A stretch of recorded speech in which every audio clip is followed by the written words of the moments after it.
Hello friends, patient care and hospital management में आज का हमारा टॉपिक है एक्सरे वेस्ट डिस्पोजल। आज के टॉपिक में हम एक्सरे वेस्ट को किस तरह से डिस्पोज किया जाता है इसके बारे में पढ़ेंगे। देखिए, patient care and hospital management का ये सबसे मोस्ट इंपोर्टेंट क्वेश्चन है। इसमें बताया जाता है कि एक्सरे वेस्ट है उनको किस तरह से डिस्पोज किया जाता है। तो इसके अंदर क्या होता है, इसके अंदर जो खूब सारे जो प्रोसेस के दौरान खूब सारे जो हैजार्डस सब्सटेंस है वो उत्पन्न होते हैं। दूसरा सिस्टम होता है सीआर सिस्टम। इसमें क्या होता है, इसमें कैसेट होती है जिसमें एक इमेजिंग प्लेट होता है जिस पर रेडियोग्राफ लिया जाता है और उसको कंप्यूटर की तरह से कंप्यूटर की सहायता से स्कैन करके उसको डिजिटाइज इमेज प्राप्त की जाती है। और तीसरा सिस्टम है डीआर सिस्टम, डिजिटल रेडियोग्राफी, जिससे कंप्लीटली डिजिटल इमेज प्राप्त होती है। इसमें कैसेट वगैरह सारी चीजें बीच से एलिमिनेट कर दी जाती है। ये टोटली डीआर सिस्टम है। तो आजकल एनालॉग सिस्टम को रिप्लेस कर दिया गया है डीआर और सीआर सिस्टम, लेकिन फिर भी बहुत सारी जगहों पर एनालॉग सिस्टम अभी भी वर्किंग प्रोसेस में। इस एनालॉग सिस्टम से खूब सारे जो हैजार्डस सब्सटेंस है वो उत्पन्न होते हैं जिनका सेफली डिस्पोज किया जाना बहुत आवश्यक होता है। तो सबसे पहले हम देखते हैं कि एनालॉग एक्सरे प्रोसेस होती है। इस एनालॉग एक्सरे प्रोसेस या कन्वेंशनल एक्सरे प्रोसेस से कहां पर जो वेस्ट मटेरियल है, हैजार्डस वेस्ट मटेरियल है, वो प्रोड्यूस होते हैं। देखिए, सबसे पहले फिक्सर। आपको पता है फिक्सर में क्या होता है, हम जो डेवलपिंग इमेज है, डेवलप्ड इमेज है, उसको हम फिक्सिंग टैंक में डुबोते हैं, जिससे क्या होता है एक्सरे फिल्म पर जो अनएक्सपोज्ड सिल्वर हैलाइड ग्रेन्स होते हैं वो फिक्सर में आके घुल जाते हैं। ये फिक्सर क्या होता है, ये हैजार्डस होता है। क्यों होता है? क्योंकि इसके अंदर सिल्वर आयन की कंसंट्रेशन बहुत ज्यादा होती है, इस कारण से ये हैजार्डस होता है। इस कारण से इसको हम क्या कर सकते हैं, इसको हम मतलब जैसे ड्रेनेज सिस्टम में बहा दिया, इस तरह से हम नहीं कर सकते। इसका सेफली डिस्पोज किया जाना आवश्यक है। डेवलपर अगर यूज्ड डेवलपर है, डेवलपर कंप्लीटली यूज्ड आ गया है, तो ये ज्यादा हैजार्डस नहीं होता। डेवलपर के अंदर हाइड्रोक्विनोन होता है जो बायो हैजार्डस है, जो हैजार्डस होता है। इस डेवलपर को क्या करते हैं, इसको अगर डेवलपर यूज में नहीं लिया गया है तो इसको एक टैंक में हम इकट्ठा करते हैं और इसको वापस इसको मैन्युफैक्चरर को भेज दिया जाता है। लेकिन अगर यूज्ड डेवलपर हो तो यूज्ड डेवलपर जो क्या होता है, हैजार्डस नहीं होता। यूज्ड डेवलपर हैजार्डस नहीं होता। इसको हम म्युनिसिपल सिस्टम के अंदर क्या कर सकते हैं, इसको बहा सकते हैं। हम इसको एक्सरे फिल्म के ऊपर भी सिल्वर आयन होते हैं, इसलिए इसको पोटेंशियल इसको हैजार्डस माना जाता है इसको, लेकिन इतनी ज्यादा हैजार्डस भी नहीं होता। इसको हम रिसाइकल कर सकते हैं। तो एक्सरे फिल्म हैजार्डस है कि नहीं, ये डिपेंड करता है इस पर उपस्थित सिल्वर कंटेंट के आधार पर। इसके अलावा लेड डेंटल फॉइल, जो डेंटल एक्सरे करते हैं उसके अंदर एक्सरे इमेज के पीछे एक डेंटल, जो एक्सरे फिल्म के पीछे एक डेंटल फॉइल होती है, उस फॉइल में लेड कंटेंट होता है। और देखिए, अगर लेड एप्रन, इसको तो हम एनालॉग डीआर या सीआर किसी सिस्टम में लेड एप्रन को काम में ले सकते हैं। इसको साथ ही देख लेते हैं। इसके अंदर भी क्या होता है, लेड कंटेंट होता है। इसके अंदर क्या होता है, लेड कंटेंट होता है। इस लेड कंटेंट को हम क्या करेंगे, इसको भी ये भी हैजार्डस होता है, इसलिए इसको सेफली डिस्पोज किया जाना आवश्यक होता है। तो ये कुछ मतलब ऐसे प्रोसेस है जिनसे हमें जो हैजार्डस सब्सटेंस हमें मिलते हैं। तो ये हैजार्डस, अब इन हैजार्डस सब्सटेंस है, इनको हम डिस्पोज किस तरह से करेंगे देखते हैं। तो चलो, फिक्सर का तो हम बाद में देखेंगे, पहले हम देखते हैं डेवलपर। मैंने आपको बताया डेवलपर अगर यूज्ड है तो उसको हम म्युनिसिपल ड्रेनेज सिस्टम में हम क्या कर सकते हैं, उसको बहा सकते हैं। लेकिन अगर यूज्ड नहीं है तो उसको क्या करेंगे, उसमें हाइड्रोक्विनोन होता है जो हैजार्डस होता है, उसको हमें क्या करना होगा, एक टैंक में इकट्ठा करके मैन्युफैक्चरर को भेज देते हैं ताकि वो उसको दोबारा से उसको यूज में लिया जा सके। और हैजार्डस वो सब्सटेंस को हम ऐसे फेंक भी नहीं सकते उसको। एक्सरे फिल्म को हैजार्डस कंसीडर किया जाता है, लेकिन इसमें इसको हम क्या कर सकते हैं, सेफली रिसाइकल कर सकते हैं। इसको रिसाइकलिंग के लिए इसको भेज दिया जाता है इस चीज को। इनके अंदर भी जो है लेड कंटेंट होता है, लेकिन लेड कंटेंट इतना ज्यादा नहीं होता, बहुत कम अमाउंट में होता है, इसलिए इनको भी सेफली रिसाइकल किया जा सकता है। तो इनको डेवलपर, एक्सरे फिल्म और लेड एप्रन, जो लेड डेंटल फॉइल है, इनको ये रिसाइकलेबल होती है, इनको रिसाइकल किया जा सकता है।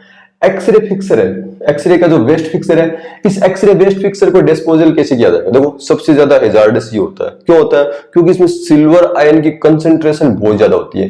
तो इसको इसका डिस्पोजल के लिए अलग अलग कंट्री में अलग अलग तरीके से मतलब जो इसको कंट्रोलिंग अथॉरिटी होती है वो अलग अलग होती है। गवर्नमेंट ऑफ इंडिया के अंडर में देखें तो ये किसके द्वारा देखा जाता है, ये ministry of environment forest and climate change जो मिनिस्ट्री है उसके द्वारा ये देखा जाता है। इसके अंडर में central pollution control board CPCB board आता है, जो pollution control central pollution control board होता है, ये सेंट्रल पोल्यूशन कंट्रोल बोर्ड देखता है। और सेंट्रल पोल्यूशन कंट्रोल बोर्ड ने कुछ रूल्स बनाए थे जो कि कहलाते हैं HOWM रूल्स 2016। इस रूल्स के अंतर्गत क्या किया जाता है, एक्सरे वेस्ट का डिस्पोजल किया जाता है। कैसे किया जाता है, देखिए HOWM रूल्स 2016 क्या है, ये है hazardous and other waste management transboundary movement rules 2016। ये रूल्स हैं जो हैजार्डस और जो दूसरे जो वेस्ट होते हैं जो हेल्थ केयर इंडस्ट्री में या दूसरी किसी इंडस्ट्री के अंदर प्रोड्यूस होते हैं, तो उनका मैनेजमेंट कैसे किया जाता है, उनका ट्रांस बाउंड्री मूवमेंट होता है वो किस तरीके से होगा वो इसके द्वारा देखा जाता है। इन रूल्स जो HOWM रूल्स 2016 है, इसका एक रूल है 2000 रूल्स है 9, इसका क्या रूल 9, ये रूल नंबर 9 है। ये क्या बताता है, ये बताता है कि जो वेस्ट फिक्सर है, जो वेस्ट फिक्सर कहां पे प्रोड्यूस हो सकता है, फोटोग्राफी के दौरान उत्पन्न हो सकता है या हेल्थ केयर ऑर्गेनाइजेशन में एक्सरे प्रोसेसिंग के दौरान वेस्ट फिक्सर उत्पन्न हो सकता है। तो इनके जो मैनेजमेंट के लिए, इनके यूटिलाइजेशन के लिए जो SOPs होंगे, स्टैंडर्ड ऑपरेटिंग प्रोसीजर होगा, क्या होगा, और इनके जो हैजार्डस वेस्ट है इनकी जो यूटिलाइजेशन की जो फैसिलिटी होगी, उस फैसिलिटीज के लिए जो मिनिमम चेकलिस्ट होगा, जो चेकलिस्ट है मिनिमम रिक्विसाइट क्या क्या चीजें आवश्यक है, मिनिमम क्या क्या चीजें आवश्यक है, उसके लिए चेकलिस्ट है, वो चेकलिस्ट किस में दी होती है, रूल नंबर 9 में। तो जो SOP है, जो स्टैंडर्ड ऑपरेटिंग प्रोसीजर SOPs है, और फैसिलिटीज डेवलप करने के लिए क्या क्या मिनिमम जो रिक्विसाइट्स होंगी, आवश्यकताएं होंगी, उनकी चेकलिस्ट भी किसमें दी गई, रूल 9 में दी गई। ये रूल 9 हमें एक्सरे के में जो प्रोड्यूस होने वाले फिक्सर के जो वेस्ट फिक्सर उसके डिस्पोजल को बताता है। तो ये क्या बताता है, ये बताता है कि utilisation of spent fixer hypo solution generated from photographic और एक्सरे फिल्म या फोटोग्राफिक फिल्म है, उसमें जो हाइपो सॉल्यूशन होता है, उस हाइपो सॉल्यूशन है जिसे फिक्सर भी बोलते हैं, उसका जो स्पेंट हाइपो है, जो काम में लिया गया हाइपो है, उसको किस तरह से हम क्या करेंगे, उसका यूटिलाइजेशन किस तरह से करेंगे, ये बताता है। तो सबसे पहले तो हम देखें सोर्स के बारे में। ये जो हम जिस वेस्ट फिक्सर का जो डिस्पोज की बात कर रहे हैं, ये वेस्ट फिक्सर कहां से प्रोड्यूस होता है, सोर्स क्या क्या है इसका। तो देखिए फोटोग्राफी जो होती है उसके अंदर जो नेगेटिव्स को डेवलप करते हैं, वो सेम प्रोसीजर होता है जो रेडियोग्राफी के अंदर जो एक्सरे फिल्म को प्रोसेस करते हैं, उस दौरान भी फिक्सर प्रोड्यूस होता है और एक्सरे फिल्म के दौरान भी क्या होता है, एक्सरे फिल्म प्रोसेसिंग के दौरान भी फिक्सर प्रोड्यूस होता है। कैसे होता है, एक इमेज के ऊपर लेटेंट इमेज फॉर्मेशन होती है एक्सरे फिल्म के ऊपर, उसको हम जैसे फिक्सर में डुबोते हैं तो फिक्सर सॉल्यूशन क्या होता है, सोडियम थायोसल्फेट। तो इसको किस तरह से डिस्पोज किया देखते हैं। एक्सरे फिल्म को जो जिस पे लेटेंट इमेज फॉर्मेशन हो चुका है, उसको हम एक प्रोसेसिंग टैंक जिसमें फिक्सर भरा हुआ होता है, इसके अंदर हम इसको डिप करते हैं, इसको डुबोते हैं। तो इस फिक्सर के अंदर क्या होता है, सोडियम थायोसल्फेट होता है। इसमें क्या होता है, सोडियम थायोसल्फेट। ये सोडियम थायोसल्फेट इस फिल्म पर उपस्थित सिल्वर हैलाइड ग्रेन, जो अनएक्सपोज्ड सिल्वर हैलाइड ग्रेन है, उसको अपने अंदर घोल लेता है और सिल्वर थायोसल्फेट कॉम्प्लेक्स बनाता है। क्या बनाता है, सिल्वर थायोसल्फेट कॉम्प्लेक्स बनाता है। ये सिल्वर थायोसल्फेट कॉम्प्लेक्स क्या होता है, ये इसके अंदर घुल जाता है और इस तरह से जैसे जैसे हम इसमें फिल्म को प्रोसेस करते जाते हैं, फिक्सर होता है वो यूज में आता जाता है और एक समय से आता है कि इसमें फिक्सर की मात्रा बहुत कम होती है। इसको हम बोलते हैं एग्जॉस्टेड फिक्सर, यानी फिक्सर काम में आ चुका है। अब इस अवस्था में हम नई फिल्म अगर इसके अंदर हम फिक्स करने के लिए डुबोएंगे तो वो फिल्म फिक्स नहीं होगी, क्योंकि इसमें फिक्सर की सफिशिएंट अमाउंट नहीं होती है।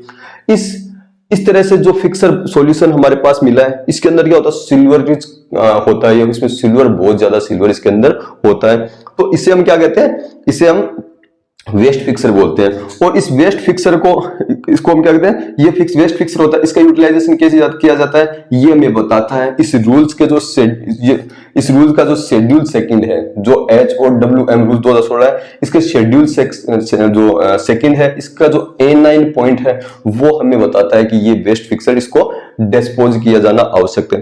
प्रोसेस क्या होता है, इस फिक्सर को हम क्या करते हैं, टैंक में ले लेते हैं और इसके अंदर हम सोडियम हाइड्रोक्साइड और सोडियम सल्फेट इसमें डालते हैं, जिससे क्या होता है, ये न्यूट्रलाइज हो जाता है और इससे सिल्वर जो होता है वो अलग हो जाता है। इस सॉल्यूशन को हम फिर क्या करते हैं, सेंट्रीफ्यूग करते हैं, जिससे सेंट्रीफ्यूग से जो हमें मटेरियल प्राप्त होता है उसको हम ड्राई कर लेते हैं, सुखा लेते हैं, ग्राइंड करते हैं, उसको हम ग्राइंड करके फिर उसको हम भट्टी में या फर्नेस के अंदर उसको क्या करते हैं, गर्म करते हैं। और 1100 डिग्री सेंटीग्रेड के लगभग क्या होता है, हमें प्योर मेटल जो है सिल्वर मेटल है वो प्राप्त होती है। ये सिल्वर मेटल इतनी सफिशिएंट मतलब जो प्योरिटी होती है इसके अंदर, कि हम ज्वेलरी भी हम इससे बना सकते हैं। तो इस तरह से जो वेस्ट फिक्सर है उसका डिस्पोज किया जा सकता है, इस मिनिस्ट्री के अंदर में आता है, इस रूल्स के अंदर में आता है और इस सेक्शन के अंदर इसको डिस्पोजल करने का तरीका या प्रोसेस बताया गया है। नेक्स्ट वीडियो लेके मैं जल्दी आपके सामने उपस्थित होऊंगा, तब तक के लिए धन्यवाद।